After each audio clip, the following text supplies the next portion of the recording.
मनीषर प्रतिबिंब जेपरी सेही मनीषर क्रियाकलाप को अनुसरण करे प्रभुंक दुख देखि सीता और लक्ष्मण मध्य सेहीपरि व्याकुल हेउथांती। सेतेबेले धीर कृपाळु भक्त हृद चंदन और रघुकुलर आनंददाता श्रीराम प्रिया पत्नी अनुज लक्ष्मण अवस्था देखि किछि सुंदर कथा कहती एवं ताहा शुणी लक्ष्मण और सीता आनंदित हुअंती।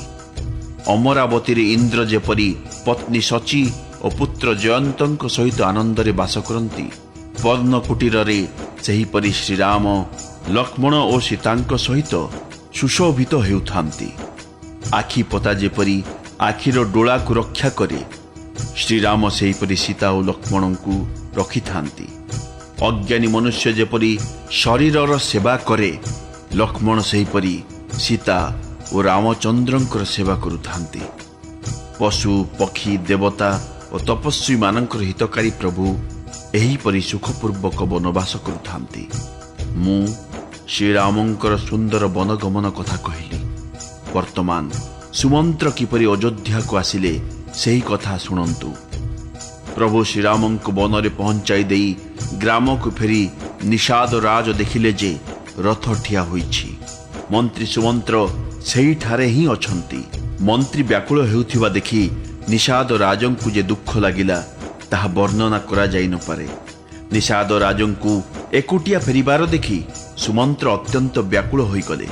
से हा राम हा सीते हा लक्ष्मण डाकी डाकी तले पड़ी गले। रथर घोड़ा माने दक्षिण दिग को चाही चाही रड़ी छाड़ू थांती। मने हेउथाए सते जेपरी डेणा हराई पक्षी माने व्याकुल हेउछंती। से माने घास चरु न थांती कि पानी पीऊ न थांती। आखिरु केवल लुह गड़ाऊ थांती। श्रीरामंकर घोड़ा मानंकर अवस्था देखि निषाद माने अधीर होई गले। धैर्य धरी निषाद राज कहिले मंत्री सुमंत्र दुख छाड़ंतु। आपण पंडित और परमार्थ तत्वर ज्ञाता। वर्तमान विधाता प्रतिकूल होइथिबा जानी धैर्य धरंतु। एहीपरि विभिन्न प्रकार कोमल वचन कही कही से सुमंत्रं को नहीं बड़ कष्टरे रथरे बसाइले। किंतु शोकग्रस्त होई सुमंत्र एपरि अवश होई जाइथिले जे से रथ चलाई पारिले नाही। तांको हृदय श्रीरामंकर विरह जनित तीव्र वेदनारे व्यथित हेउथाए। घोड़ा माने विव्रत होई जाई थांती। से माने ठीक रास्तारे चालू न थांती। मने हेला सते जेपरी वन्य पशु को धरी आनी रथरे जोची दिया जाइछि। रामचंद्रंक विरहरे अधीर सेई घोड़ा माने केउठी झुंटी पड़ू थांती तो केउठी पछकु बुली चाहू थांती। से माने अत्यंत दुखरे व्यथित हेउथांती। जदि केही राम लक्ष्मण बा जानकी नाम उच्चारण करि देउथिला तेबे से माने रेसा राव करी ता आड़को प्रेमरे चाही रहउथांती। बिचरा घोड़ांको विरह दशा किपरि बा कहि हेबो।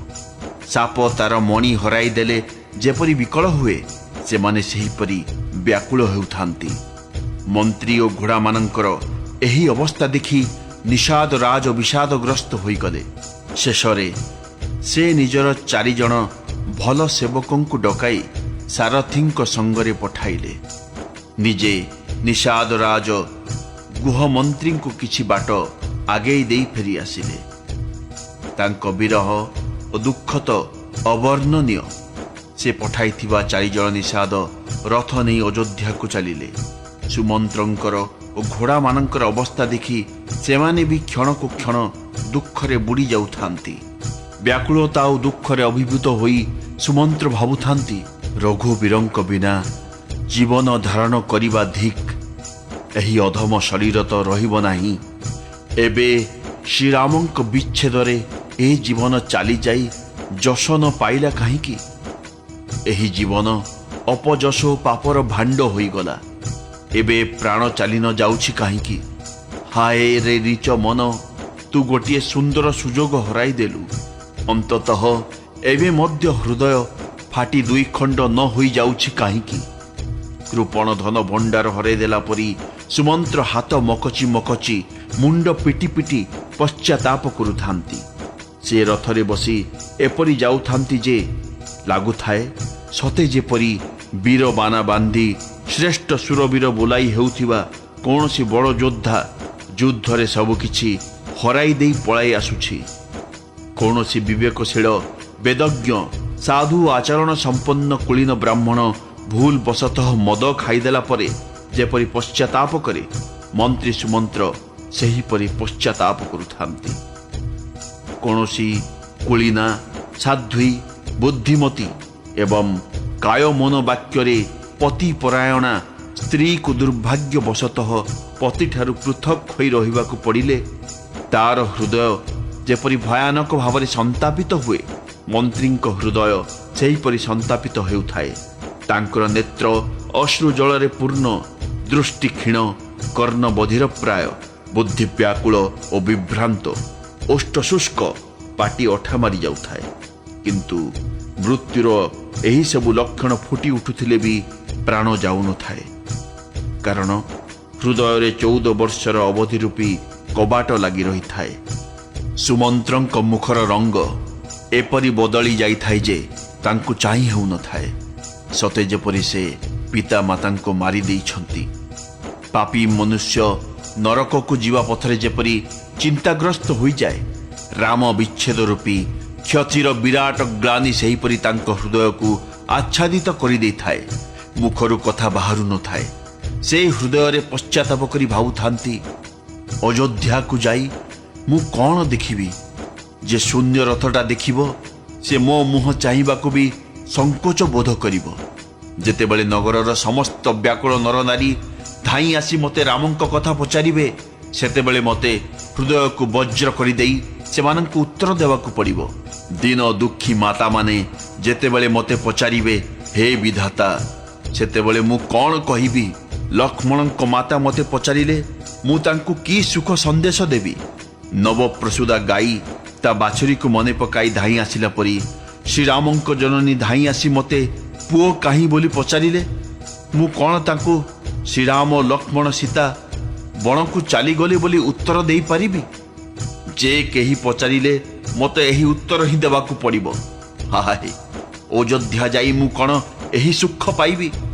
ଯାହାଙ୍କ ଜୀବନ ଶ୍ରୀ ରଘୁନାଥଙ୍କର ହିଁ ଅଧୀନ, ଦୁଃଖରେ ଦୀନ ହୋଇ ରହିଥିବା ସେହି ମହାରାଜ ମୋତେ ପଚାରିଲେ ମୁଁ କେଉଁ ମୁହଁରେ ତାଙ୍କୁ ଉତ୍ତର ଦେବି ଯେ ମୁଁ ରାଜକୁମାରଙ୍କୁ କୁଶଳରେ ବନରେ ପହଞ୍ଚାଇ ଦେଇ ଫେରି ଆସିଲି।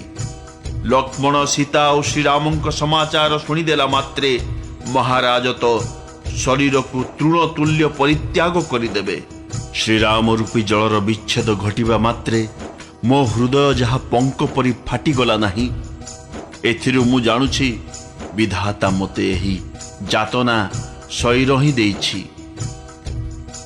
ସୁମନ୍ତ୍ର ବାଟ ସାରା ଏହିପରି ଅନୁତାପ କରି କରି ଚାଲିଥାନ୍ତି। ଇତିମଧ୍ୟରେ ରଥ ଆସି ତମସା ନଦୀ ତଟରେ ପହଞ୍ଚିଗଲା।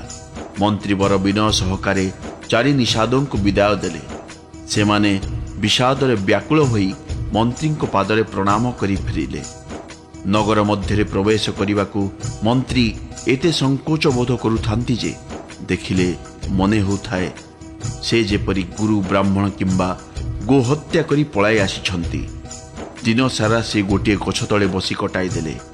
ସନ୍ଧ୍ୟା ହେବାରୁ ତାଙ୍କ ପକ୍ଷରେ ନଗରରେ ପ୍ରବେଶ କରିବା ସୁବିଧାଜନକ ହେଲା। ଅନ୍ଧାର ହୋଇଯିବା ପରେ ସେ ଅଯୋଧ୍ୟାରେ ପ୍ରବେଶ କଲେ ଓ ରଥକୁ ରାଜଦ୍ୱାରରେ ଠିଆ କରାଇ ଦେଇ ଚୁପଚାପ ନଅର ଭିତରେ ପଶିଗଲେ। ଯେଉଁମାନେ ଏହି ସମାଚାର ପାଇଲେ ସେମାନେ ରଥ ଦେଖିବାକୁ ରାଜଦ୍ୱାରକୁ ଧାଇଁ ଆସିଲେ। ସେମାନେ ରଥକୁ ଚିହ୍ନିଲେ ଏବଂ ଦେଖିଲେ ଯେ କୁଆ ପଥର ଯେପରି ଖରାରେ ତରଳିଯାଏ, ଘୋଡ଼ାମାନେ ସେହିପରି ବିକଳ ଓ ଶୀର୍ଣ୍ଣ ହୋଇଯାଇଛନ୍ତି। ଏସବୁ ଦେଖି ପୋଖରୀରୁ ଜଳ ଶୁଖିଗଲେ ମାଛମାନେ ଯେପରି ବିକଳ ହୁଅନ୍ତି, ନଗରର ନରନାରୀ ସେହିପରି ବିକଳ ହୋଇ ଉଠିଲେ। ମନ୍ତ୍ରୀ ଏକାକୀ ଫେରିଥିବା କଥା ଶୁଣି ସାରା ରାଣୀ ନିବାସ ବ୍ୟାକୁଳ ହୋଇ ଉଠିଲା। ନଅରଟା ସେମାନଙ୍କୁ ଶ୍ମଶାନ ପରି ଭୟଙ୍କର ଲାଗିଲା। ରାଣୀମାନେ ଅତ୍ୟନ୍ତ ଆର୍ତ୍ତ ହୋଇ ସୁମନ୍ତ୍ରଙ୍କୁ ପଚାରୁଥାନ୍ତି, କିନ୍ତୁ ସୁମନ୍ତ୍ରଙ୍କ ପାଟିରୁ କିଛି ଉତ୍ତର ବାହାରୁ ନଥାଏ। ତାଙ୍କ ବାଣୀ ରୁଦ୍ଧ ହୋଇଯାଉଥାଏ। କାନକୁ କିଛି ଶୁଭୁ ନଥାଏ କି ଆଖିକୁ କିଛି ଦିଶୁନଥାଏ। ଯେ ତାଙ୍କ ଆଗକୁ ଆସୁଥାନ୍ତି, ସୁମନ୍ତ୍ର ତାଙ୍କୁ ପଚାରୁଥାନ୍ତି, ମହାରାଜା କାହାନ୍ତି? ମନ୍ତ୍ରୀ ଏପରି ବିକଳ ହେଉଥିବା ଦେଖି ଦାସୀମାନେ ତାଙ୍କୁ କୌଶଲ୍ୟାଙ୍କ ପୁରକୁ ନେଇଗଲେ। ସେଠାରେ ରାଜାଙ୍କୁ ଦେଖି ସୁମନ୍ତ୍ର ଅନୁଭବ କଲେ ସେ ବୋଧହୁଏ ଅମୃତ ବିହୀନ ଚନ୍ଦ୍ରକୁ ଦେଖୁଛନ୍ତି। ରାଜା ଆସନ ଶଯ୍ୟା ଓ ଆଭୂଷଣ ଛାଡ଼ିଦେଇ ଅପରିଷ୍କାର ଚଟାଣରେ ପଡ଼ିଥାନ୍ତି। ସେ ଦୀର୍ଘ ନିଶ୍ୱାସ ପକାଇ ଏପରି ଭାବରେ ଚିନ୍ତାରେ ବୁଡ଼ି ରହିଥାନ୍ତି ଯେ ଦେଖିଲେ ମନେ ହେଉଥାଏ ସତେ ଯେପରି ଯଯାତି ସ୍ୱର୍ଗରୁ ଖସିପଡ଼ି ଚିନ୍ତାଗ୍ରସ୍ତ ହୋଇଯାଇଛନ୍ତି। ଗଭୀର ଚିନ୍ତାରେ ରାଜାଙ୍କ ହୃଦୟ କ୍ଷଣକୁ କ୍ଷଣ ଫାଟି ଯାଉଥାଏ। ଅବସ୍ଥା ଏପରି ଦୟନୀୟ ହୋଇଯାଇଥାଏ ଯେ ମନେ ହେଉଥାଏ ସତେ ଯେପରି ଡେଣା ପୋଡ଼ିଯିବାରୁ ସମ୍ପାତି ତଳେ ପଡ଼ିଯାଇଛି। ରାଜା ବାରମ୍ବାର ରାମ ରାମ ଆହା ମୋ ପ୍ରିୟ ରାମ ବୋଲି କହୁଥାନ୍ତି। ପୁଣି କହୁଥାନ୍ତି ହା ରାମ ହା ଲକ୍ଷ୍ମଣ ହା ଜାନକୀ। ତାଙ୍କୁ ଦେଖି ମନ୍ତ୍ରୀ ଜୟ ଜୀବ କହି ଦଣ୍ଡବତ ପ୍ରଣାମ କଲେ। ତାଙ୍କ ପାଟି ଶୁଣୁ ଶୁଣୁ ରାଜା ବ୍ୟାକୁଳ ହୋଇ ପଚାରିଲେ ସୁମନ୍ତ୍ର କାହିଁ ରାମ କାହିଁ? ରାଜା ସୁମନ୍ତ୍ରଙ୍କୁ ଛାତିରେ ଭିଡ଼ି ଧରିଲେ। ସତେ ଅବା ବୁଡ଼ି ଯାଉଥିବା ଲୋକକୁ କିଛି ଗୋଟାଏ ଆଶ୍ରୟ ମିଳିଗଲା। ମନ୍ତ୍ରୀଙ୍କୁ ସ୍ନେହର ସହିତ ପାଖରେ ବସାଇ ଅଶ୍ରୁଭରା ନୟନରେ ରାଜା ପଚାରିଲେ ହେ ମୋର ପ୍ରିୟ ସଖା, ଶ୍ରୀରାମଙ୍କର କୁଶଳ ସମାଚାର ଶୁଣାଅ। ଶ୍ରୀରାମ ଲକ୍ଷ୍ମଣ ଓ ଜାନକୀ କେଉଁଠି ଅଛନ୍ତି? ସେମାନଙ୍କୁ ଫେରାଇ ଆଣିଲ ନା ସେମାନେ ବନକୁ ଚାଲିଗଲେ? ଏହା ଶୁଣିଦେବା କ୍ଷଣି ମନ୍ତ୍ରୀଙ୍କ ନୟନ ଅଶ୍ରୁ ଜଳରେ ଭରିଗଲା। ଶୋକରେ ବ୍ୟାକୁଳ ହୋଇ ରାଜା ପୁଣି ଥରେ ପଚାରିଲେ ସୀତା ରାମ ଓ ଲକ୍ଷ୍ମଣଙ୍କ ସମାଚାର କ'ଣ କୁହ? ଶ୍ରୀରାମଙ୍କ ରୂପ ଗୁଣ ସ୍ୱଭାବ ମନେ ପକାଇ ରାଜା ଶୋକରେ ବୁଡ଼ିଗଲେ ଏବଂ କହିଲେ ମୁଁ ରାଜା କରିଦେବା କଥା କହି ବନବାସ ଦେଇଦେଲି। ତା ଶୁଣି ମଧ୍ୟ ଯାହାର ମନରେ ହର୍ଷ ହେଲା ନାହିଁ କି ବିଷାଦ ହେଲା ନାହିଁ, ସେପରି ପୁତ୍ରର ବିଚ୍ଛେଦ ପରେ ବି ଯଦି ମୋ ପ୍ରାଣ ଚାଲି ନ ଗଲା ତେବେ ମୋ ପରି ବଡ଼ ପାପୀ ଆଉ କିଏ ଅଛି? ହେ ସଖା, ଶ୍ରୀରାମ ଲକ୍ଷ୍ମଣ ଜାନକୀ ଯେଉଁଠି ଅଛନ୍ତି ମୋତେ ନେଇ ସେଇଠି ପହଞ୍ଚାଇ ଦିଅ, ନଚେତ୍ ମୁଁ ସତ କହୁଛି ମୋ ପ୍ରାଣ ଏବେ ଚାଲିଯିବ। ରାଜା ବାରମ୍ବାର ମନ୍ତ୍ରୀଙ୍କୁ ପଚାରୁଥାନ୍ତି ମୋର ପ୍ରିୟତମ ପୁତ୍ର ରାମର ସନ୍ଦେଶ କୁହ। ହେ ସଖା, ତୁମେ ତୁରନ୍ତ ଉପାୟ କରି ରାମ ଲକ୍ଷ୍ମଣ ଓ ସୀତାଙ୍କୁ ମୋତେ ଦେଖାଇ ଦିଅ। ମନ୍ତ୍ରୀ ଧୈର୍ଯ୍ୟ ଧରି କୋମଳ କଣ୍ଠରେ କହିଲେ ମହାରାଜ, ଆପଣ ପଣ୍ଡିତ ଓ ଜ୍ଞାନୀ। ହେ ଦେବ, ଆପଣ ଶୂରବୀର ଏବଂ ଅତି ଧୈର୍ଯ୍ୟବାନ ପୁରୁଷମାନଙ୍କ ମଧ୍ୟରେ ଶ୍ରେଷ୍ଠ। ଆପଣ ସଦା ସାଧୁମାନଙ୍କ ସଙ୍ଗତି କରିଛନ୍ତି। ଜନ୍ମ ମରଣ ସୁଖ ଦୁଃଖ ଲାଭ କ୍ଷତି ପ୍ରିୟଜନଙ୍କର ମିଳନ ବିଚ୍ଛେଦ ଏସବୁ ହେ ସ୍ୱାମୀ କାଳ ଓ କର୍ମର ଅଧୀନ ଏବଂ ଦିନ ରାତି ପରି ଅବଶ୍ୟମ୍ଭାବୀ। ମୂର୍ଖମାନେ ସୁଖରେ ପ୍ରସନ୍ନ ହୁଅନ୍ତି ଓ ଦୁଃଖରେ ବିଷଣ୍ଣ ହୁଅନ୍ତି, କିନ୍ତୁ ଧୀର ପୁରୁଷ ଉଭୟକୁ ସମାନ ମନେ କରନ୍ତି। ହେ ସର୍ବଜନ ହିତକାରୀ, ଆପଣ ବିବେକ ବିଚାର ବଳରେ ଧୈର୍ଯ୍ୟ ଧରନ୍ତୁ, ଶୋକ ପରିତ୍ୟାଗ କରନ୍ତୁ। ଶ୍ରୀରାମ ପ୍ରଥମେ ତମସା ତଟରେ ନିବାସ କଲେ, ତାପରେ ଗଙ୍ଗା ତୀରରେ ରହିଲେ। ସୀତାଙ୍କ ସହିତ ଦୁଇ ଭାଇ ସେଦିନ ସ୍ନାନ କରି କେବଳ ପାଣି ପିଇ ରହିଗଲେ। ନିଷାଦରାଜ ବହୁ ପ୍ରକାର ସେବା କଲେ। ସେହି ରାତିଟି ସେମାନେ ଶୃଙ୍ଗବେରପୁରରେ ହିଁ କଟାଇଲେ। ପରଦିନ ସକାଳ ହେଉ ହେଉ ବର କ୍ଷୀର ମଗାଇ ଶ୍ରୀରାମ ଲକ୍ଷ୍ମଣ ମସ୍ତକରେ ଜଟା ମୁକୁଟ ବାନ୍ଧିଲେ। ତାପରେ ଶ୍ରୀରାମଙ୍କ ସଖା ନିଷାଦରାଜ ନୌକା ମଗାଇଲେ। ପ୍ରଥମେ ସୀତାଙ୍କୁ ନୌକାରେ ବସାଇ ପରେ ଶ୍ରୀ ରଘୁନାଥ ନିଜେ ବସିଲେ। ତାପରେ ଲକ୍ଷ୍ମଣ ଧନୁଷର ସଜାଡ଼ି ଶ୍ରୀରାମଙ୍କ ଆଜ୍ଞା ନେଇ ନୌକାରେ ଚଢ଼ିଲେ। ମୋର ବ୍ୟାକୁଳ ଅବସ୍ଥା ଦେଖି ଶ୍ରୀରାମ ଧୈର୍ଯ୍ୟର ସହିତ ମଧୁର କଣ୍ଠରେ ମୋତେ କହିଲେ ହେ ତାତ, ମୋ ପିତାଙ୍କୁ ମୋର ପ୍ରଣାମ ଜଣାଇଦେବ ଏବଂ ମୋ ପକ୍ଷରୁ ବାରମ୍ବାର ତାଙ୍କର ପାଦପଦ୍ମ ଧରିବ। ପୁଣି ପାଦ ତଳେ ପଡ଼ି ମୋର ବିନତି ଜଣାଇବ ହେ ପିତା, ଆପଣ ମୋର ଚିନ୍ତା କରିବେ ନାହିଁ। ଆପଣଙ୍କ କୃପା ଅନୁଗ୍ରହ ଓ ପୁଣ୍ୟରୁ ବନରେ ଓ ପଥରେ ଆମର ସବୁ କୁଶଳ ଓ ମଙ୍ଗଳ ହେବ। ହେ ପିତା, ଆପଣଙ୍କ ଅନୁଗ୍ରହରୁ ମୁଁ ବନରେ सकल प्रकार सुख पाइबी। आपणक आज्ञा यथाविधि पालन करी आपणक चरण दर्शन करने मु भलरे भलरे फेरी आसीबी। सबू मातांक पाद तले पड़ी विनती करी बुझाइब। ता छड़ा सही सबू प्रयत्न करिब जहाद्वारा कि मोर पिता कुशलपति कुशलरे रहिबे। बारंबार चरण कमल धरी गुरु वशिष्ठ को मोर प्रार्थना जणाइब जे से एपरी उपदेश देबे जहा फलरे कि पिता अयोध्यापति मो चिंता करिबे नहीं। हे तात सकल पुरवासी तथा आम कुटुंब लोकंकु नेहुरा होई मोर विनती शुणाई देव जे जहांक चेष्टारे महाराज सुखरे रहिबे से मोर सबु दृष्टि हितकारी बोली मु स्वीकार करिबी। भरत आसिले ताकु मोर एही संदेश जणाई देव राजपद पाई नीति छाड़ीदेव नहीं। तुमे काय मन वाक्य प्रजा पालन करिब एवं सबु मां को समान जानी सेमानंकर सेवा करिब। हे भाई पिता माता और स्वजनंकर सेवा करी शेष पर्यंत भातृत्वर मर्यादा रक्षा करिब। हे तात महाराजांकु एपरी भावरे रखिब जे से केबे कोनोसी प्रकारे मोर चिंता करिबे नाही।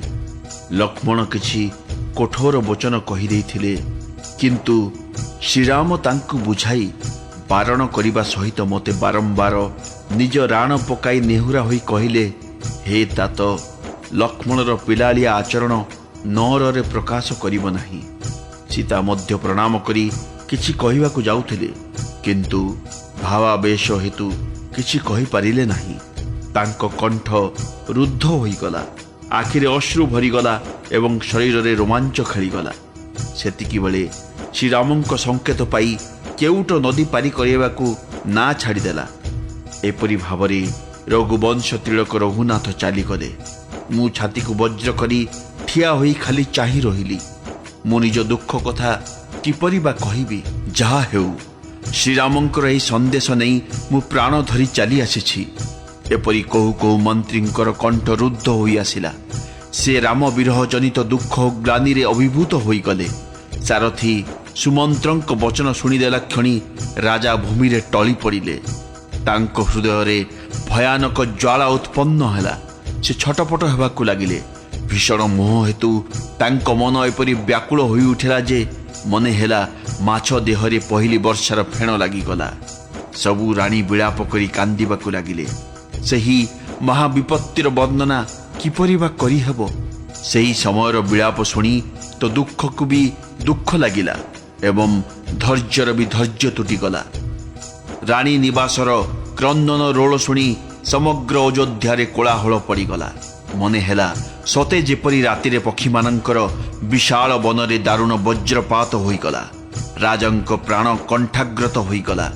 मणि बिना सर्प जेपरी व्याकुल होई उठे सबु इंद्रिय एभली शिथिल होईगला जे मने हेला जल बिना पुष्करिणी रे पद्म समूह झाउली पड़िछि कि। राजा दुखरे अत्यंत म्लान होईगलेनी देखि कौशल्या जानिगले जे एथर सूर्यवंशर सूर्य अस्त हेबाकु बसिले। तेणु श्रीरामंक जननी हृदय धैर्य धरी समयोपयोगी वचन कहिले। हे नाथ आपण भल भावरे बुझी मनरे विचार करंतु। देखंतु रामंक विच्छेद होछि एक अपार सागर। अयोध्या होछि एक जहाज एवं आपण होउछंती सेई जहाजर कर्णधार। आत्मीय स्वजन प्रजागण ए समस्ते होउछंती सेई जहाजरे चढ़िथिबा यात्री। आपण जदि धैर्य धरिबे तेबे ए समस्ते सेई अपार सागर पार पाई जिबे। नचेत समग्र परिवार बुड़ीजिब। धैर्य धरी कृपा करी जदि मो मिनती शुणिबे तेबे राम लक्ष्मण और सीतांक सहित आउ थरे देखा होई परिबो। प्रिया पत्नी कौशल्यांकर कमल वचन शुणी राजा आखि खोली देखिले। लागिला सते अबा छटपट होउथिबा माछटिए उपरे केही शीतल जल छिंची देला। राजा धैर्य धरी उठी बसिले। कहिले सुमंत्र कह कृपालु राम केउठी अछंती? लक्ष्मण केउठी अछि? मो स्नेहर राम केउठी अछि? ମୋ ଆଦରର ବୋହୂ ବୈଦେହୀ କେଉଁଠି ଅଛି? ରାଜା ବ୍ୟାକୁଳ ହୋଇ ନାନା ପ୍ରକାର ବିଳାପ କଲେ। ରାତିଟା ଯୁଗ ପରି ଦୀର୍ଘ ହୋଇଗଲା। ରାତି ଆଉ ପାହିଲା ନାହିଁ। ରାଜାଙ୍କୁ ଅନ୍ଧ ମୁନି ଦେଇଥିବା ଅଭିଶାପ ମନେ ପଡ଼ିଗଲା। ସେ କୌଶଲ୍ୟାଙ୍କୁ ସବୁ କଥା କହି ଶୁଣାଇଦେଲେ। ସେହି ଘଟଣା ବର୍ଣ୍ଣନା କରୁ କରୁ ରାଜା ବ୍ୟାକୁଳ ହୋଇଗଲେ ଏବଂ କହିଲେ, ରାମ ବିନା ବଞ୍ଚି ରହିବାର ଆଶାକୁ ଧିକ୍। ଯେଉଁ ଶରୀର ମୋର ପ୍ରେମର ପଣକୁ ଚରିତାର୍ଥ କରିପାରିଲା ନାହିଁ, ସେହି ଶରୀର ରଖି ମୁଁ କ'ଣ କରିବି? ହା ରଘୁକୁଳର ଆନନ୍ଦଦାତା, ପ୍ରାଣପ୍ରିୟ ରାମ, ତୁମ୍ଭ ବିନା ବଞ୍ଚି ରହିବାର ବହୁତ ଦିନ ହୋଇଗଲା। ହା ଜାନକୀ, ହା ଲକ୍ଷ୍ମଣ, ହା ରଘୁବର, ହା ପିତାଙ୍କ ଚିତ୍ତରୂପୀ ଚାତକର ହିତକାରୀ ମେଘ, ରାମ ରାମ ରାମ ରାମ। ଏପରି କହି କହି ରାଜା ଶ୍ରୀରାମଙ୍କ ବିରହରେ ଶରୀର ଛାଡ଼ି ସୁରଲୋକକୁ ଚାଲିଗଲେ। ଜନ୍ମ ଓ ମରଣର ଫଳ ଏକମାତ୍ର ଦଶରଥଙ୍କୁ ହିଁ ମିଳିଲା। ତାଙ୍କର ନିର୍ମଳ ଯଶ ଅନେକ ବ୍ରହ୍ମାଣ୍ଡରେ ବ୍ୟାପିଗଲା।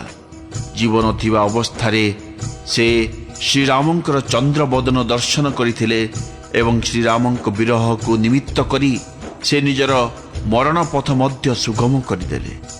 ସବୁ ରାଣୀ ଶୋକରେ ବ୍ୟାକୁଳ ହୋଇ ରୋଦନ କରିବାକୁ ଲାଗିଲେ। ସେମାନେ ରାଜାଙ୍କ ରୂପ, ଗୁଣ, ବଳ ଓ ତେଜକୁ ବାହୁନି ବାହୁନି ନାନା ପ୍ରକାରେ ବିଳାପ କଲେ ଏବଂ ଥରକୁ ଥର ଭୂଇଁରେ ଲୋଟି ପଡ଼ିଲେ।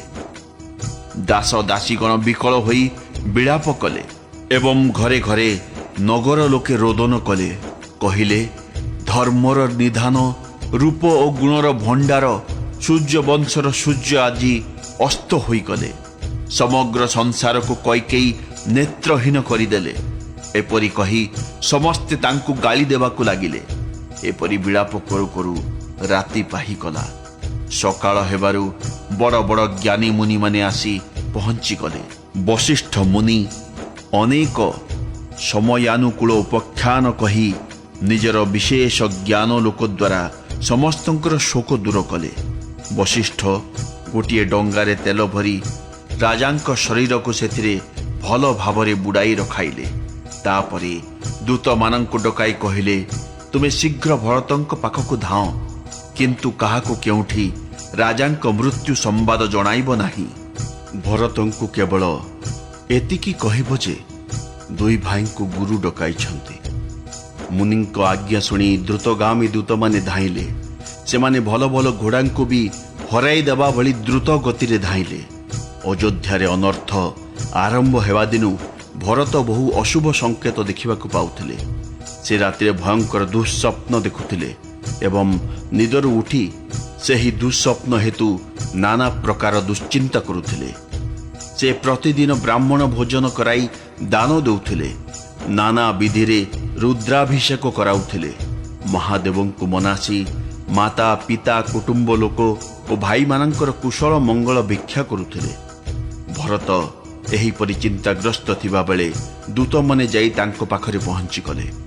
ଗୁରୁଙ୍କ ଆଜ୍ଞା ଶୁଣିବା କ୍ଷଣି ଦୁଇ ଭାଇ ଗଣେଶଙ୍କୁ ସ୍ମରଣ କରି ବାହାରି ପଡ଼ିଲେ। ସେମାନେ ପବନ ବେଗରେ ଘୋଡ଼ା ଛୁଟାଇ ନଦୀ, ପର୍ବତ ଓ ବନପଥ ଲଙ୍ଘନ କରି ଚାଲି ଆସିଲେ। ମନକୁ ଦୁଶ୍ଚିନ୍ତା ଘାରି ରହିଥାଏ। କିଛି ଭଲ ଲାଗୁନଥାଏ। ସେମାନେ ଭାବୁଥିଲେ, କୌଣସି ପ୍ରକାରେ ଉଡ଼ି ଉଡ଼ି ଶୀଘ୍ର ଯାଇ ଅଯୋଧ୍ୟାରେ ପହଞ୍ଚି ଯାଆନ୍ତେ କି? ଗୋଟିଏ ଗୋଟିଏ ନିମିଷ, ଗୋଟିଏ ଗୋଟିଏ ବର୍ଷ ପରି ଅତିକ୍ରାନ୍ତ ହେଉଥାଏ। ଏହିପରି ଭାବରେ ଭରତ ଆସି ନଗର ନିକଟରେ ପହଞ୍ଚିଗଲେ। ନଗରରେ ପ୍ରବେଶ କରୁ କରୁ ବିଭିନ୍ନ ଅଶୁଭ ଲକ୍ଷଣ ଦେଖାଗଲା। କୁଆମାନେ ଅଶୁଭ ସ୍ଥାନରେ ବସି ଅଶୁଭ ରୀତିରେ କା କା କରୁଥାନ୍ତି। ଗଧ ଓ ବିଲୁଆମାନେ ବିକୃତ ସ୍ୱରରେ ବୋବାଉଥାନ୍ତି। ଏସବୁ ଦେଖି ଓ ଶୁଣି ଭରତଙ୍କ ମନରେ ବଡ଼ ବ୍ୟଥା ହେଲା। ସରୋବର, ନଦୀ, ବନ, ଉପବନ ପ୍ରଭୃତି ଶ୍ରୀହୀନ ବୋଧ ହେଉଥାଏ। ନଗରଟା ଅତି ଭୟାନକ ବୋଧ ହେଉଥାଏ। ଶ୍ରୀରାମ ବିରହ ରୂପୀ ଅସାଧ୍ୟ ରୋଗରେ ପୀଡ଼ିତ ବିଭିନ୍ନ ପଶୁପକ୍ଷୀ ଓ ନଗରର ହାତୀ ଘୋଡ଼ାଙ୍କ ବ୍ୟଥା ବେଦନା ଦେଖି ହେଉନଥାଏ। ନଗରର ନରନାରୀ ଅତ୍ୟନ୍ତ ଦୁଃଖିତ ଦେଖାଯାଉଥାନ୍ତି।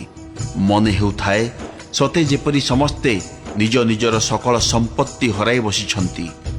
ନଗରର ଲୋକେ ଆସି ତାଙ୍କୁ ଭେଟୁଥାନ୍ତି, କିନ୍ତୁ କେହି କିଛି କହୁନଥାନ୍ତି। ମୂକ ଭଳି ଜୁହାର ହୋଇ ଚାଲି ଯାଉଥାନ୍ତି।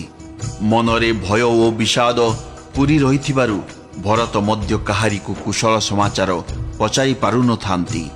ହାଟ ବାଟ ସବୁକୁ ଚାହିଁ ହେଉନଥାଏ। ଲାଗୁଥାଏ ସତେ ଯେପରି ନଗରର 10 ଦିଗରେ ଦାବାଗ୍ନି ଲାଗିଯାଇଛି। କିନ୍ତୁ ପୁଅ ଆସିଗଲା ବୋଲି ଶୁଣିଦେଇ ସୂର୍ଯ୍ୟବଂଶ ରୂପୀ ପଦ୍ମ ନିମନ୍ତେ ଚନ୍ଦ୍ର କିରଣ ରୂପୀ କୈକେୟୀ ବଡ଼ ଖୁସି ହୋଇଗଲେ। ସେ ଆନନ୍ଦରେ ଫୁଲି ଉଠି ଆରତି ସଜାଇ ଧାଇଁ ଆସିଲେ। ରାଜଦ୍ୱାର ପାଖରେ ଭରତଙ୍କୁ ଭେଟି ସେ ତାଙ୍କୁ ନଅର ଭିତରକୁ ନେଇଗଲେ। ଭରତ ଦେଖିଲେ ପରିବାରର ସମସ୍ତେ ତୁଷାର ପାତରେ ଆହତ ପଦ୍ମବନ ପରି ଦୁଃଖରେ ମଉଳି ଯାଇଛନ୍ତି। କିନ୍ତୁ ବଣରେ ନିଆଁ ଲଗାଇ ଦେଇ ଶବରୁଣୀ ଯେପରି ଆନନ୍ଦ ଅନୁଭବ କରେ, ଏକମାତ୍ର କୈକେୟୀ ହିଁ ଆନନ୍ଦିତ ଦେଖାଯାଉଛନ୍ତି। ପୁଅକୁ ଚିନ୍ତିତ ଓ ଅତ୍ୟନ୍ତ ବିରସ ଦେଖି କୈକେୟୀ ପଚାରିଲେ, ଆମ ଘରେ ସବୁ କୁଶଳ ତ? ଭରତ ସବୁ କୁଶଳ ବୋଲି କହି ନିଜ କୁଳର କୁଶଳ ମଙ୍ଗଳ କଥା ପଚାରିଲେ। ଭରତ ପଚାରିଲେ, ବାପା କାହାନ୍ତି?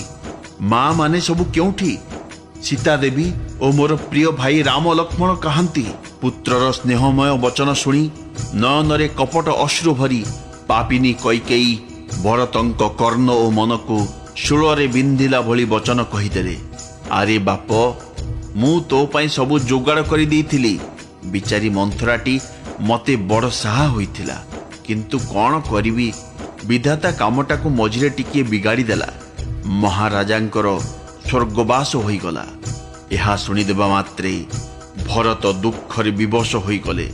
ସତେ ଯେପରି ସିଂହ ଗର୍ଜନ ଶୁଣି ହାତୀ ତ୍ରସ୍ତ ହୋଇଯାଏ। ସେ ବାପା ବାପା ଚିତ୍କାର କରି ବ୍ୟାକୁଳ ହୋଇ ତଳେ ପଡ଼ିଗଲେ। ହେ ପିତା, ମୁଁ ଆପଣଙ୍କ ଦେହାନ୍ତ ବେଳେ ଟିକିଏ ଦେଖି ବି ପାରିଲି ନାହିଁ। ହାୟ, ଆପଣ ମୋତେ ଶ୍ରୀରାମଙ୍କ ହାତରେ ବି ସମର୍ପି ଦେଇଗଲେ ନାହିଁ। ଏପରି ବିଳାପ କରି ଶେଷରେ ଧୈର୍ଯ୍ୟ ଧରି ନିଜକୁ ସମ୍ଭାଳି ଉଠି ବସିଲେ ଏବଂ ପଚାରିଲେ, ମା, ବାପାଙ୍କର କ'ଣ ହୋଇଥିଲା ଯେ ମରିଗଲେ? ପୁତ୍ରର ବଚନ ଶୁଣି କୈକେୟୀ ଯାହା କହିଲେ ତାହା ମର୍ମସ୍ଥାନକୁ ଛୁରୀରେ କାଟି ସେଥିରେ ଜହର ଭରିଦେବା ପରି ହୋଇଗଲା। କୁଟିଳା କଠୋର ହୃଦୟା କୈକେୟୀ ବଡ଼ ପ୍ରସନ୍ନ ଚିତ୍ତରେ ଆଦ୍ୟରୁ ପ୍ରାନ୍ତ ଯାଏଁ ନିଜର ସକଳ କୀର୍ତ୍ତିକଳାପ କହିଗଲେ। ଶ୍ରୀରାମଙ୍କର ବନଗମନ କଥା ଶୁଣି ଭରତ ପିତାଙ୍କ ମରଣ କଥା ଭୁଲିଗଲେ ଏବଂ ସେ ନିଜେ ହିଁ ଏହି ସମସ୍ତ ଅନର୍ଥର କାରଣ ବୋଲି ଜାଣି ନିର୍ବାକ ଓ ସ୍ତମ୍ଭିତ ହୋଇଗଲେ। ପୁଅର ବ୍ୟାକୁଳ ଅବସ୍ଥା ଦେଖି କୈକେୟୀ ପୋଡ଼ା ଘାରେ ଲୁଣ ଛିଟା ଦେଲା ପରି ତାକୁ ବୁଝାଇ କହିଲେ, ଆରେ ବାପ, ରାଜାଙ୍କ ବିଷୟରେ ଚିନ୍ତା କରିବା ଦରକାର ନାହିଁ। ସେ ପୁଣ୍ୟ ଓ ଯଶ ଅର୍ଜନ କରି ପର୍ଯ୍ୟାପ୍ତ ମାତ୍ରାରେ ତାହା ଭୋଗ କରିଗଲେ। ତାଙ୍କ ଜୀବନ କାଳ ମଧ୍ୟରେ ସେ ଜନ୍ମ ଲାଭର ସକଳ ଫଳ ପାଇଗଲେ ଏବଂ ଶେଷରେ ସେ ଇନ୍ଦ୍ରଲୋକକୁ ଚାଲିଗଲେ। ଏପରି ବିଚାର କରି ତୁ ଚିନ୍ତା ପରିହାର କର ଏବଂ ସମାଜ ସହିତ ନଗରରେ ରାଜତ୍ୱ କର। ଏହା ଶୁଣି ରାଜକୁମାର ଭରତ ଅତ୍ୟନ୍ତ ବିବ୍ରତ ହୋଇପଡ଼ିଲେ। ତାଙ୍କୁ ସଡ଼ା ଘା ଉପରେ ରଡ଼ ନିଆଁ ପଡ଼ିଗଲା ପରି ଲାଗିଲା। ସେ ଧୈର୍ଯ୍ୟ ଧରି ଦୀର୍ଘଶ୍ୱାସ ପକାଇ କହିଲେ, ଲୋ ପାପିନୀ, ତୁ ସବୁ ଦିଗରୁ କୁଳନାଶ କରିଦେଲୁ। ହାୟ, ତୋର ଯଦି ଏପରି କୁତ୍ସିତ ଉଦ୍ଦେଶ୍ୟ ଥିଲା, ତେବେ ତୁ ମୋତେ ଜନ୍ମ ହେଉ ହେଉ ମାରି ନ ଦେଲୁ କାହିଁକି? ତୁ ଗଛର ମୂଳ କାଟିଦେଇ ପତ୍ରରେ ପାଣି ଛିଞ୍ଚିଲୁ। ମାଛକୁ ବଞ୍ଚାଇବାକୁ ଯାଇ ପାଣି ତକ ବାହିଦେଲୁ। ମୋତେ ସୂର୍ଯ୍ୟ ବଂଶ ପରି ବଂଶ, ଦଶରଥଙ୍କ ପରି ପିତା, ପୁଣି ରାମ ଲକ୍ଷ୍ମଣଙ୍କ ପରି ଭାଇ ମିଳିଥିଲେ, କିନ୍ତୁ ତୁଟା ମୋର ଜନ୍ମଦାତ୍ରୀ ମା ହୋଇଗଲୁ। ବିଧିର ବିଧାନ କିଏ କରିବ ଆନ? ଆଲୋ ମନ୍ଦମତି, ତୋ ମୁଣ୍ଡରେ ଏଭଳି ଦୁଷ୍ଟ ବୁଦ୍ଧି ପଶିଲା ବେଳେ ତୋ ଛାତି ଖଣ୍ଡ ଖଣ୍ଡ ହୋଇ ଫାଟି ନ ଗଲା କିପରି? ବରଦାନ ମାଗିବା ବେଳେ ତୋ ମନରେ ଟିକିଏ କଷ୍ଟ ହେଲା ନାହିଁ? ତୋ ଜୀବ ଗଡ଼ ଗଡ଼ ହୋଇ ଛିଣ୍ଡି ପଡ଼ିଲା ନାହିଁ? ତୋ ପାଟିରେ ପୋକ ପଡ଼ିଗଲା ନାହିଁ? ମହାରାଜ ତୋତେ ବିଶ୍ୱାସ କଲେ କେମିତି? ମରଣ ବେଳେ ବିଧାତା ତାଙ୍କ ବୁଦ୍ଧି ବି ହରଣ କରିନେଲା। ନାରୀମାନଙ୍କ ଅନ୍ତରର କଥା ବିଧାତା ବି ଜାଣିପାରେ ନା। ତାହା ହେଉଛି ସବୁ ପ୍ରକାର କପଟ, ପାପ ଓ ଅବଗୁଣର ଖଣି। ମହାରାଜା ତ ସରଳ ସୁଶୀଳ ଧର୍ମପରାୟଣ ଲୋକ ଥିଲେ। ସେ ବା କିପରି ନାରୀ ସ୍ୱଭାବ ଜାଣନ୍ତେ? ଜଗତର ଜୀବଜନ୍ତୁଙ୍କ ଭିତରେ ଏପରି କିଏ ଅଛି କହିଲୁ? ଶ୍ରୀ ରଘୁନାଥ ଯାହାଙ୍କର ପ୍ରାଣ ସମାନ ପ୍ରିୟ ନୁହନ୍ତି, ସେହି ରାମ ମଧ୍ୟ ତୋତେ ଅହିତ ଲାଗିଲେ? ତୁ କିଏ? ମତେ ସତ କଥା କହିଦେ। ତୁ ଯିଏ ହୋଇଥା ନା କାହିଁକି, ମୁହଁରେ କାଳି ବୋଳି ହୋଇ ଏଠୁ ହଟିଯା। ମୋ ଆଖି ଆଗରୁ ଚାଲିଯା କହୁଛି। ବିଧାତା ମୋତେ ତୋର ରାମ ବିରୋଧୀ ଗର୍ଭରୁ ଜନ୍ମ ଦେଇଛି, ତେଣୁ ମୋ ପରି ପାପୀ ଆଉ କିଏ ଅଛି? ମୁଁ ବୃଥାଟାରେ ତୋତେ ଏସବୁ କହୁଛି। ମାର କୁଟିଳତା ଶୁଣି ଶତ୍ରୁଘ୍ନଙ୍କ ସର୍ବାଙ୍ଗ କ୍ରୋଧରେ ଜଳୁଥାଏ, କିନ୍ତୁ ତାଙ୍କର କିଛି କର୍ତ୍ତୃତ୍ୱ ନଥାଏ। ଏତିକି ବେଳେ ଭଳି କି ଭଳି ଗହଣା ଗାଣ୍ଠି ପିନ୍ଧି କୁଜି ମନ୍ଥରା ସେଠାକୁ ଚାଲି ଆସିଲା। ତାର ସେଇ ବେଶଭୂଷା ଦେଖି ଲକ୍ଷ୍ମଣଙ୍କ ସାନ ଭାଇ ଶତ୍ରୁଘ୍ନ କ୍ରୋଧରେ ଜଳି ଉଠିଲେ। ତାଙ୍କୁ ଦେଖି ଲାଗିଲା ସତେ ଯେପରି ଜଳନ୍ତା ନିଆଁରେ ଘୃତାହୁତି ପଡ଼ିଗଲା। ସେ ତା କୁଜ ଉପରେ ଏପରି ଗୋଇଠାଟାଏ ଦେଲେ ଯେ ସେ ଚିତ୍କାର କରି ମୁହଁ ମାଡ଼ି ତଳେ ପଡ଼ିଗଲା। ତା କୁଜ ହାଡ଼ ଭାଙ୍ଗିଗଲା, ମୁଣ୍ଡ ଫାଟିଗଲା, ଦାନ୍ତ ଝଡ଼ି ପଡ଼ିଲା ଓ ମୁହଁରୁ ଧାର ଧାର ହୋଇ ରକ୍ତ ବହିଲା। ସେ ଚିତ୍କାର କରି କହିଲା, ହାରେ ଦୈବ, ମୁଁ କ'ଣ ବିଗାଡ଼ିଲି? ମୁଁ ଭଲ କରିବାକୁ ଯାଇ ଭେଲ ପାଇଲି। ତାର କଥା ଶୁଣି ତଥା ତାର ନଖରୁ ଶିଖା ଯାଏ ସର୍ବାଙ୍ଗରେ ଦୁଷ୍ଟ ବୁଦ୍ଧି ପୂର୍ଣ୍ଣ ହୋଇ ରହିଛି ଜାଣି ଶତ୍ରୁଘ୍ନ ତାର ଚୁଟି ଧରି ଘୋଷାରିବାକୁ ଲାଗିଲେ। ଦୟାନିଧି ଭରତ ତାକୁ ଶତ୍ରୁଘ୍ନଙ୍କ ଠାରୁ ମୁକୁଳାଇ ଦେଲେ। ତାପରେ ଦୁଇ ଭାଇ ତୁରନ୍ତ କୌଶଲ୍ୟାଙ୍କ ନିକଟକୁ ଚାଲିଲେ। କୌଶଲ୍ୟା ବ୍ୟାକୁଳ ହେଉଥାନ୍ତି। ସେ ମଳିନ ବସ୍ତ୍ର ପିନ୍ଧିଥାନ୍ତି, ଦେହର ରଙ୍ଗ ବିବର୍ଣ୍ଣ, ଦୁଃଖ ଭାରରେ ଶରୀର କୃଶ ହୋଇଯାଇଥାଏ। ସେ ଦିଶୁଥାନ୍ତି ସୁନାର ସୁନ୍ଦର କଳ୍ପଲତା ବନରେ ତୁଷାରପାତ ହୋଇଯାଇଥିଲା ପରି। ଭରତ ତାଙ୍କୁ ଦେଖୁ ଦେଖୁ ମାତା କୌଶଲ୍ୟା ବସିଥିବା ସ୍ଥାନରୁ ଉଠି ଧାଇଁ ଆସିଲେ, କିନ୍ତୁ ମୁଣ୍ଡ ଘୋରେଇ ଦେବାରୁ ସେ ମୂର୍ଚ୍ଛିତା ହୋଇ ତଳେ ପଡ଼ିଗଲେ। ଏହା ଦେଖି ଭରତ ନିଜର ଦେହ ଜ୍ଞାନ ଭୁଲି ବ୍ୟାକୁଳ ହୋଇ ତାଙ୍କ ଚରଣରେ ଲୋଟି ପଡ଼ିଲେ ଏବଂ କହିଲେ, ମା, ବାପା କୁଆଡ଼େ ଚାଲିଗଲେ? ତାଙ୍କୁ ଟିକେ ଦେଖାଇ ଦିଅ। ସୀତା ଦେବୀ ଓ ମୋର ଦୁଇ ଭାଇ ଶ୍ରୀରାମ ଲକ୍ଷ୍ମଣ କାହାନ୍ତି? ତାଙ୍କୁ ଦେଖାଇ ଦିଅ। କୈକେୟୀ କାହିଁକି ଏ ଜଗତରେ ଜନ୍ମ ହେଲା? ଯଦି ବା ଜନ୍ମ ହେଲା, ବାଞ୍ଝ ନ ହୋଇଗଲା କାହିଁକି? ସେହି କୈକେୟୀ ମୋ ପରି କୁଳ କଳଙ୍କ, ଅପଯଶ ଭାଜନ, କୁଳଜନ ଦ୍ରୋହୀ ପୁଅକୁ ଜନ୍ମ ଦେଇଛି। ମୋ ପରି ଅଭାଗା ତ୍ରିଭୁବନରେ ଆଉ କିଏ ଅଛି ମା? କେବଳ ମୋରି ପାଇଁ ତୁମ ଅବସ୍ଥା ଆଜି ଏପରି ହୋଇଛି। ଆଜି ବାପା ସ୍ୱର୍ଗରେ ଏବଂ ଶ୍ରୀରାମ ବନବାସରେ, ମୁଁ ହିଁ କେତୁ ଭଳି ସବୁ ଅନର୍ଥର ହେତୁ ହୋଇଛି। ମୋତେ ଧିକ୍, ମୁଁ ବାଉଁଶ ବଣ ପାଇଁ ନିଆଁ ହୋଇ ଜନ୍ମ ହୋଇଛି। ତେଣୁ ମୁଁ ଦୁଃସହ ଜ୍ୱାଳା, ଦୁଃଖ ଓ ଦୋଷର ଭାଗିଦାର ହୋଇଗଲି। ଭରତଙ୍କର କୋମଳ ବଚନ ଶୁଣି ମା କୌଶଲ୍ୟା ନିଜକୁ ସମ୍ଭାଳି ଉଠି ବସିଲେ। ସେ ଭରତଙ୍କୁ ଉଠାଇ ବକ୍ଷରେ ଲଗାଇଲେ। ତାଙ୍କ ନେତ୍ରରୁ ଧାର ଧାର ଅଶ୍ରୁ ବହି ଚାଲିଲା। ସରଳ ସ୍ୱଭାବା ମାତା ଆଦର ସହିତ ଭରତଙ୍କୁ କୋଳାଗ୍ରତ କଲେ। ତାଙ୍କୁ ଲାଗିଲା ସତେ ଯେପରି ଶ୍ରୀରାମ ଲେଉଟି ଆସିଛନ୍ତି। ତାପରେ ସେ ଲକ୍ଷ୍ମଣଙ୍କ ସାନ ଭାଇ ଶତ୍ରୁଘ୍ନଙ୍କୁ ଆଲିଙ୍ଗନ କଲେ। ତାଙ୍କ ହୃଦୟରୁ ଶୋକ ଓ ସ୍ନେହ ଉଛୁଳି ପଡ଼ିଲା। କୌଶଲ୍ୟାଙ୍କର ସ୍ୱଭାବ ଦେଖି ସମସ୍ତେ କହୁଥାନ୍ତି, ଶ୍ରୀରାମଙ୍କର ମାଙ୍କର ବା ଏପରି ସ୍ୱଭାବ ନ ହେବ କାହିଁକି? ମାତା କୌଶଲ୍ୟା ଭରତଙ୍କୁ କୋଳରେ ବସାଇ ତାଙ୍କର ଲୁହ ପୋଛି ଦେଇ କୋମଳ କଣ୍ଠରେ କହିଲେ, ବାପା, ତୁମକୁ ମୋ ରାଣ, ତୁମେ ଧୈର୍ଯ୍ୟ ଧର। ଏ ସମୟଟା ଭଲ ନୁହେଁ ଜାଣି ଶୋକ ପରିତ୍ୟାଗ କର। କାଳ ଓ କର୍ମର ଗତି ଅନିର୍ବାର୍ଯ୍ୟ, ଏହା ଜାଣି ହୃଦୟରେ କ୍ଲେଶ ଓ ଗ୍ଳାନି ଆଣ ନାହିଁ। ବାପ, କାହାକୁ ଦୋଷ ଦିଅ ନାହିଁ। ବିଧାତା ସବୁ ଦୃଷ୍ଟିରୁ ମୋର ବାମ ହୋଇଗଲା। ଏତେ ଦୁଃଖ ଦେବା ସତ୍ତ୍ୱେ ସେ ମୋତେ ବଞ୍ଚାଇ ରଖିଛି। ଏବେ ବି ତାର ଇଚ୍ଛା କ'ଣ କିଏ କହିବ? ବାପ, ପିତାଙ୍କ ଆଜ୍ଞାରେ ରଘୁବୀର ବସ୍ତ୍ରଭୂଷଣ ତ୍ୟାଗ କରିଦେଇ ବକ୍କଳ ବସ୍ତ୍ର ପିନ୍ଧିଲା। ତା ମନରେ ହର୍ଷ କି ବିଷାଦ କିଛି ବି ନଥିଲା। ତା ମୁହଁ ଅତି ପ୍ରସନ୍ନ ଥିଲା।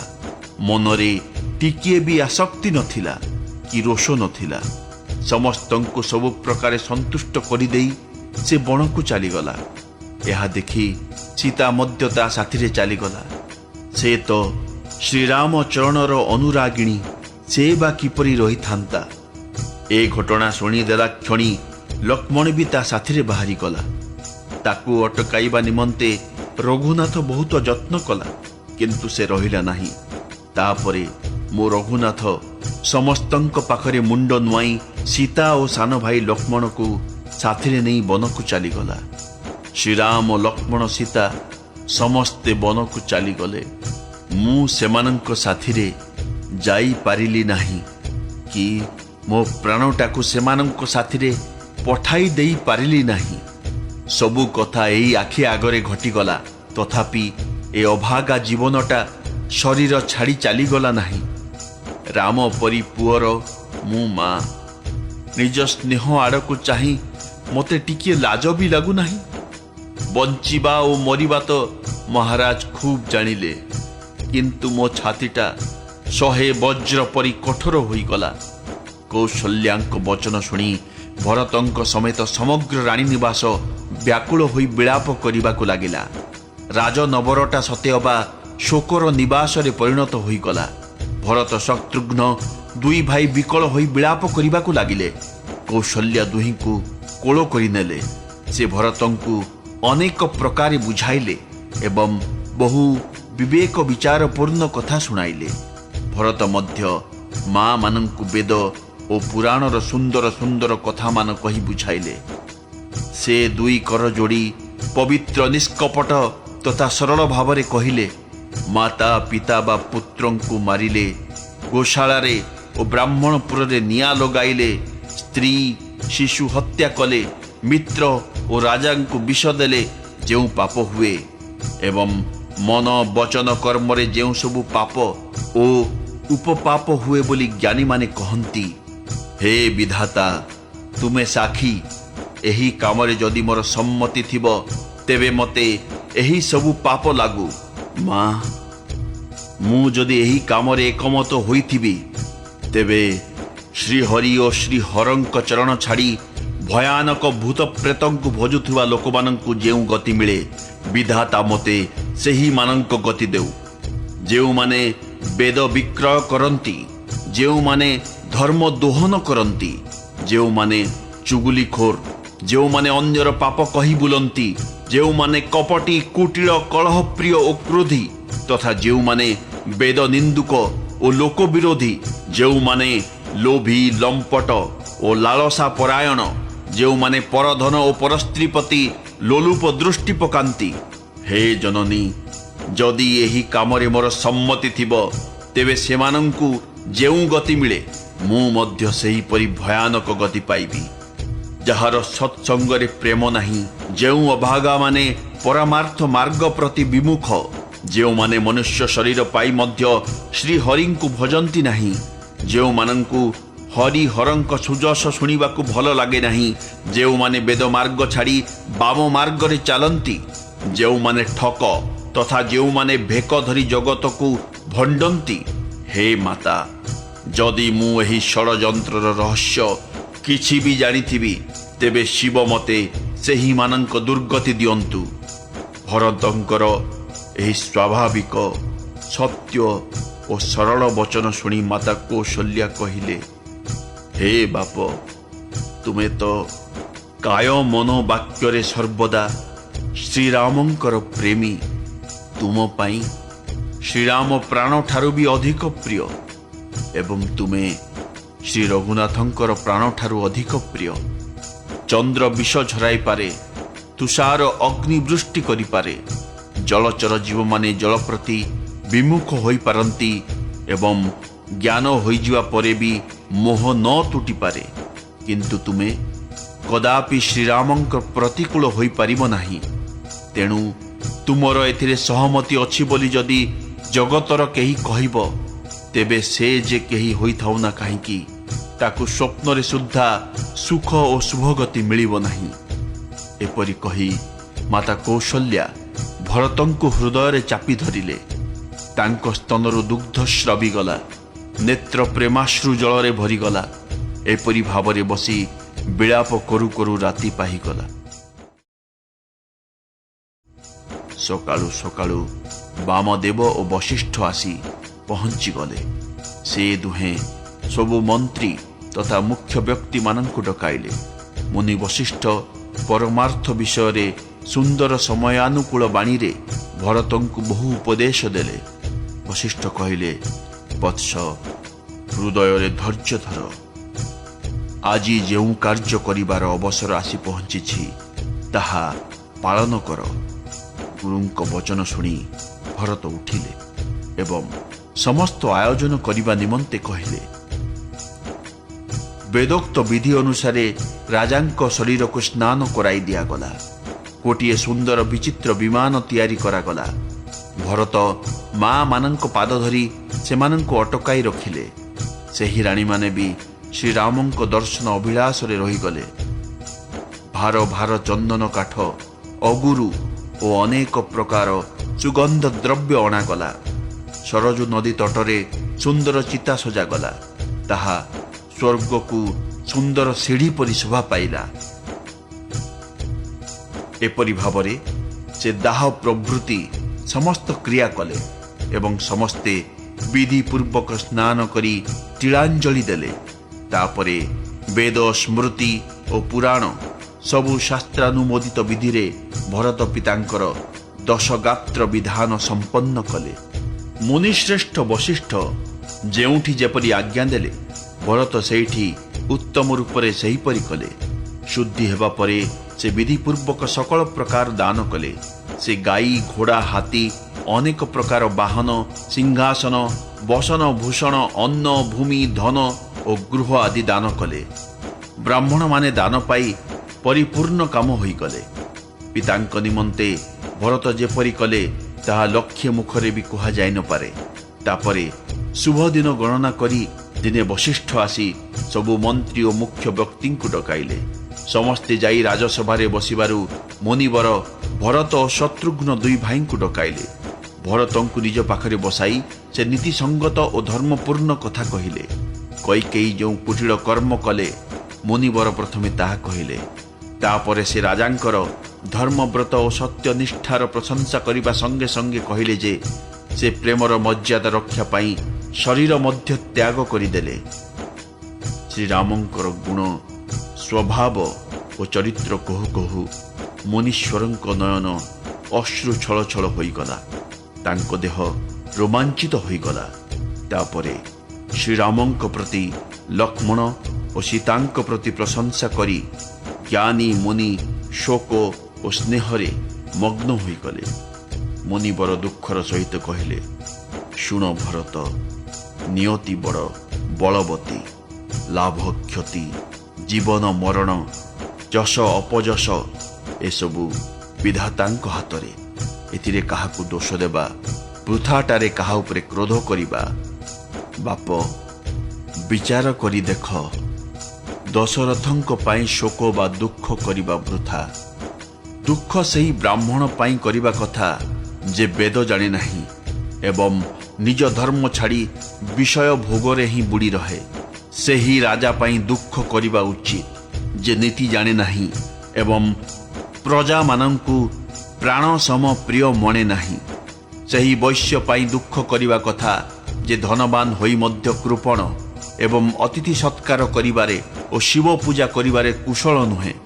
ଦୁଃଖ ସେହି ଶୂଦ୍ର ପାଇଁ କରିବା ଉଚିତ ଯେ ବ୍ରାହ୍ମଣମାନଙ୍କୁ ଅବମାନନା କରେ, ବେଶୀ କହି ହୁଏ, ମାନ ସମ୍ମାନ ଚାହେଁ ଏବଂ ଜ୍ଞାନୀ ବୋଲି ଗର୍ବ କରେ। ପୁଣି ସେହି ସ୍ତ୍ରୀ ପାଇଁ ଦୁଃଖ କରିବା ଉଚିତ ଯେ ପତି ପାଖରେ ଛଳନା କରେ ଓ କୁଟିଳା, କଳପ୍ରିୟା ତଥା ସ୍ୱେଚ୍ଛାଚାରିଣୀ ହୁଏ। ଦୁଃଖ ସେହି ବ୍ରହ୍ମଚାରୀ ପାଇଁ କରିବା ଆବଶ୍ୟକ ଯେ ନିଜର ବ୍ରହ୍ମଚର୍ଯ୍ୟ ବ୍ରତ ଛାଡ଼ିଦିଏ ଏବଂ ଗୁରୁ ଆଜ୍ଞା ଅନୁସାରେ ଚଳେ ନାହିଁ। ସେହି ଗୃହସ୍ଥ ପାଇଁ ଦୁଃଖ କରିବା ଆବଶ୍ୟକ ଯେ ମୋହବଶତଃ କର୍ମ ମାର୍ଗ ତ୍ୟାଗ କରିଦିଏ। ସେହି ସନ୍ନ୍ୟାସୀ ପାଇଁ ଦୁଃଖ କରିବା କଥା ଯେ ଜ୍ଞାନ ବୈରାଗ୍ୟହୀନ ହୋଇ ସଂସାର ପ୍ରପଞ୍ଚରେ ଆବଦ୍ଧ ହୁଏ।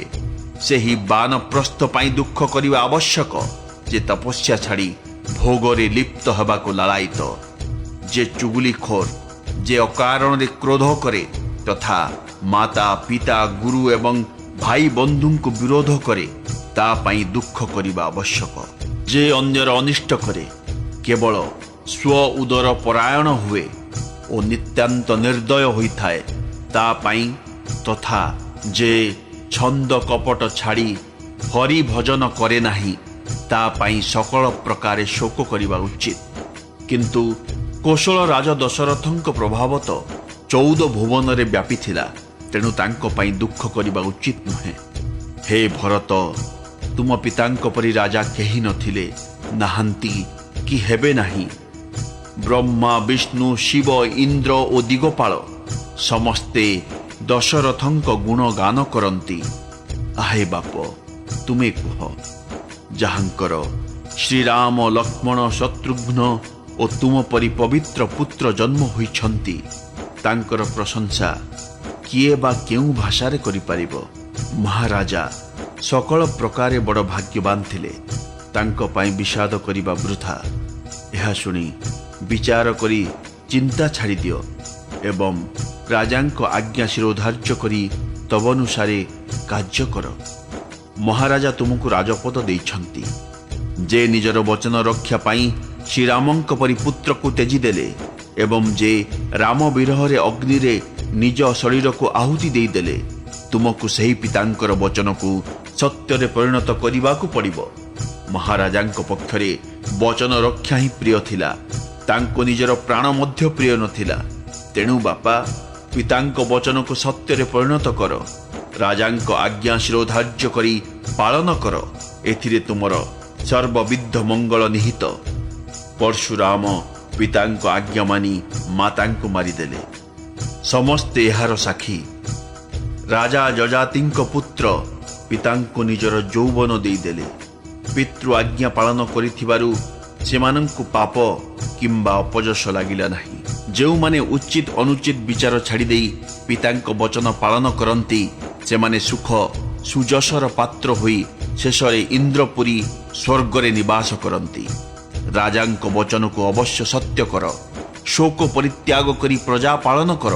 ଏପରି କଲେ ସ୍ୱର୍ଗରେ ଥାଇ ତୁମ ପିତା ସନ୍ତୋଷ ଲାଭ କରିବେ, ତୁମକୁ ସୁନ୍ଦର ଯଶ ଓ ପୁଣ୍ୟ ମିଳିବ ଏବଂ କୌଣସି ଦୋଷ ମଧ୍ୟ ଲାଗିବ ନାହିଁ। ଏହା ବେଦ ସମ୍ମତ ଏବଂ ସ୍ମୃତି ପୁରାଣାଦି ସକଳ ଶାସ୍ତ୍ର ଦ୍ୱାରା ସମ୍ମତ ଯେ ପିତା ଯାହାକୁ ରାଜ୍ୟ ଦିଅନ୍ତି, ସେ ହିଁ ରାଜତିଳକ ଧାରଣ କରି ରାଜା ହୁଅନ୍ତି। ତେଣୁ ତୁମେ ରାଜ୍ୟ ଶାସନ କର, ଗ୍ଳାନି ତ୍ୟାଗ କର, ମୋ କଥାକୁ ହିତ ବୋଲି ମାନ। ତୁମେ ଏପରି କଲ ବୋଲି ଶୁଣିଲେ ଶ୍ରୀରାମ ଓ ସୀତା ସୁଖୀ ହେବେ ଏବଂ କୌଣସି ପଣ୍ଡିତ ଏହା ଅନୁଚିତ ବୋଲି କହିବେ ନାହିଁ। କୌଶଲ୍ୟାଦି ତୁମର ସବୁ ମା ମଧ୍ୟ ପ୍ରଜାଙ୍କ ସୁଖରେ ସୁଖୀ ହେବେ। ଶ୍ରୀରାମ ଓ ତୁମ ଭିତରେ ଯେଉଁ ଉତ୍ତମ ସମ୍ବନ୍ଧ ରହିଛି, ତାହା ଯେ ଜାଣିବ, ସେ ତୁମକୁ ସବୁ ଦୃଷ୍ଟିରୁ ଭଲ ବୋଲି ମାନିବ। ଶ୍ରୀରାମ ଫେରି ଆସିବା ପରେ ତୁମେ ତାଙ୍କୁ ରାଜ୍ୟ ସମର୍ପି ଦେବ ଓ ସୁନ୍ଦର ଭାବରେ ଶ୍ରଦ୍ଧାର ସହିତ ତାଙ୍କର ସେବା କରିବ। ମନ୍ତ୍ରୀମାନେ କରଯୋଡ଼ି କହିଲେ, ଗୁରୁଙ୍କ ଆଜ୍ଞା ଅବଶ୍ୟ ପାଳନ କରନ୍ତୁ। ଶ୍ରୀ ରଘୁନାଥ ଫେରି ଆସିଲେ ଯାହା ଉଚିତ ମଣିବେ ତାହା କରିବେ। କୌଶଲ୍ୟା ମଧ୍ୟ ଧୈର୍ଯ୍ୟ ଧରି କହିଲେ, ହେ ପୁତ୍ର, ଗୁରୁଙ୍କ ଆଜ୍ଞା ପଥ୍ୟ ପରି, ସେହି ଆଜ୍ଞାକୁ ସମାଦର କରିବା ଉଚିତ ଏବଂ ହିତକର ମନେ କରି ତାହା ପାଳନ କରିବା ଆବଶ୍ୟକ। ଏସବୁ କାଳର ଗତି ବୋଲି ଜାଣି ବିଷାଦ ତ୍ୟାଗ କର। ଶ୍ରୀ ରଘୁନାଥ ବନବାସରେ ଅଛନ୍ତି, ପିତା ତ ସ୍ୱର୍ଗକୁ ଚାଲିଗଲେ। ହେ ବାପ, ଏବେ ତୁମେ ଏପରି କାତର ହେଲେ କ'ଣ ଚଳିବ? ହେ ପୁତ୍ର, ତୁମେ ହିଁ ତ କୁଟୁମ୍ବ, ପ୍ରଜା, ମନ୍ତ୍ରୀଗଣ, ମାତାଗଣ ସମସ୍ତଙ୍କର ଏକମାତ୍ର ସାହା। ବିଧାତା ପ୍ରତିକୂଳ, କାଳ ମଧ୍ୟ ନିଷ୍ଠୁର। ଏସବୁ ଦେଖି ତୁମେ ଧୈର୍ଯ୍ୟ ଧର। ତୁମକୁ ଏ ମାର ରାଣ, ତୁମେ ଗୁରୁଙ୍କ ଆଜ୍ଞା ଶିରୋଧାର୍ଯ୍ୟ କରି ତାଙ୍କ କହିବା ଅନୁସାରେ କାର୍ଯ୍ୟ କର ଏବଂ ପ୍ରଜାମାନଙ୍କୁ ପାଳନ କରି କୁଟୁମ୍ବ ଲୋକଙ୍କ ଦୁଃଖ ଦୂର କର। ଭରତ ଗୁରୁଙ୍କ ବଚନ ଓ ସେଥିପ୍ରତି ମନ୍ତ୍ରୀମାନଙ୍କ ଅନୁମୋଦନ ଶୁଣିଲେ। ଏସବୁ ତାଙ୍କ ହୃଦୟକୁ ଚନ୍ଦନ ପରି ଶୀତଳ ବୋଧ ହେଲା। ପୁଣି ସେ ମାତା କୌଶଲ୍ୟାଙ୍କର ଶୀଳ, ସ୍ନେହ ଓ ସରଳତା ରସରେ ସିକ୍ତ କୋମଳ ବଚନ ମଧ୍ୟ ଶୁଣିଲେ।